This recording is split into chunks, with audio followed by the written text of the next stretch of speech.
नमस्कार, स्वागत है आपका एनबीसी भारत में। मैं हूं अलीना खान। एक छोटी सी बात, तिलक या हिजाब, और उससे शुरू हो जाए पूरे देश में डिबेट। कॉर्पोरेट ऑफिस से लेकर सोशल मीडिया तक, एक्टिविस्ट से लेकर नेता और बिजनेस लीडर्स तक, सब एक ही सवाल पर अटक गए हैं, क्या इंडिया में सच में सबके लिए एक ही रूल है? आज के स्पेशल रिपोर्ट में हम जोड़ रहे हैं सारे टुकड़ों को। नाजिया इलाही खान, पीयूष गोयल, लेंसकार्ट और नमिता थापर, और समझने की कोशिश करेंगे कि असली कहानी क्या है। सब कुछ शुरू हुआ सोशल मीडिया से। एक क्लेम वायरल होता है कि कुछ कंपनीज में रिलीजियस सिंबल को लेकर डबल स्टैंडर्ड्स हैं। नाम आता है लेंसकार्ट का।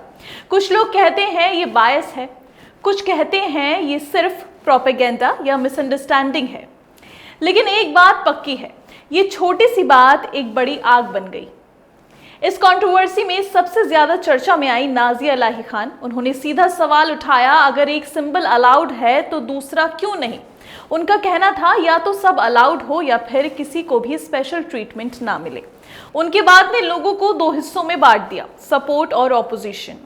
और यहां से इंपॉर्टेंट ट्विस्ट आता है। ये पहली बार नहीं है जब कॉर्पोरेट वर्ल्ड और रिलीजन एक साथ कंट्रोवर्सी में आए हो। इससे पहले भी एक बड़ा मूवमेंट तब बना था जब शार्क टैंक इंडिया की जज नमिता थापर ने एक डिस्कशन में नमाज के बेनिफिट्स के बारे में बात की थी। उन्होंने फोकस किया था डिसिप्लिन, मेंटल पीस और रूटीन पर।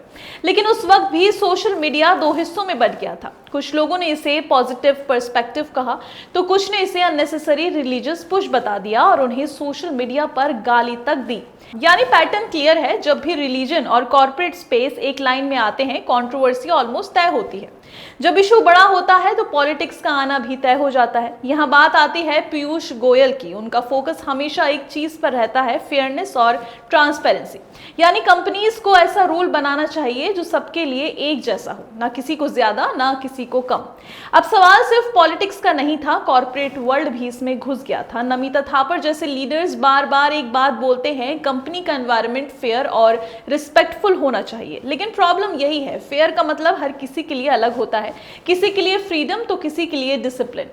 अगर आपने सोशल मीडिया खोला होगा तो आपने देखा होगा, एक तरफ बायकॉट ट्रेंड्स हो रहे हैं, दूसरी तरफ सपोर्ट कैंपिंग्स चल रही हैं। लोग सिर्फ डिबेट नहीं कर रहे, लोग लड़ रहे हैं अपनी सोच के लिए। और यहीं से ये इशू एक सिंपल कंट्रोवर्सी से बढ़कर आइडेंटिटी की फाइट बन गया। अब सबसे इंपॉर्टेंट बात, ये सिर्फ तिलक या हिजाब का इशू नहीं है, ये है equality versus individuality, rules versus freedom, corporate policy versus personal identity. और इसका आंसर इतना सिंपल नहीं है। आज का सवाल आपसे, क्या कंपनीज को बिल्कुल न्यूट्रल रहना चाहिए या हर इंसान को अपनी पहचान दिखाने की पूरी आज़ादी होनी चाहिए? क्योंकि ये डिबेट अब रुकने वाली नहीं है, ये अब और बड़ा रूप लेने वाली है। फिलहाल के लिए इतना ही। मैं हूं अलीना खान, आप देखते रहिए एनबीसी भारत।